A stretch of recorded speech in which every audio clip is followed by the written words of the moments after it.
ভাই রে ভাই, জংলি সিনেমায় একটা না দুইটা না চারটা গানের সুর করবেন প্রিন্স মাহমুদ। মোট কথা তিনি পুরো সিনেমার মিউজিকের দায়িত্ব নিয়ে নিয়েছেন। আমি চিন্তা করতে পারতেছি না এবার ঈদে জংলি সিনেমার গানগুলো কি পরিমাণ হিট হতে যাচ্ছে। আপনারা ভালো করেই জানেন এই প্রিন্স মাহমুদ প্রিয়তমা মুভিতে ঈশ্বর গানটা দিয়ে প্রিয়তমা মুভির আবহই চেঞ্জ করে ফেলেছিল।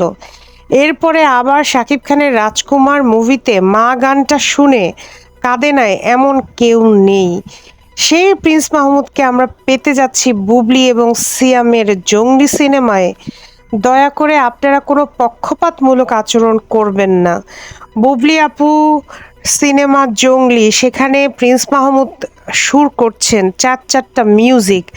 আপনারা নিরপেক্ষভাবে যেমন শাকিব খানের প্রিয়তমা মুভিতে ঈশ্বর গানে সুনাম করেছিলেন, যদি প্রিন্স মাহমুদ জঙ্গলি সিনেমায়ও তার গানগুলো ভালো করতে পারে আশা করি সেখানেও আপনারা সাপোর্ট দিবেন। দয়া করে নিরপেক্ষভাবে একটু বিচার করবেন। কেন জানি ইদানিং বুবলি আপুর সিনেমায় কেউ কাজ করলেই তাকে আপনারা খুব চক্ষুশূল বানিয়ে ফেলেন। কিন্তু যারা প্রফেশনাল মানুষ তারা না এত কিছু ভেবে আসলে একজন আরেকজনের সাথে কাজে লিপ্ত হয় না, সবার সাথে সবার ভালো সম্পর্ক রাখতে হয়।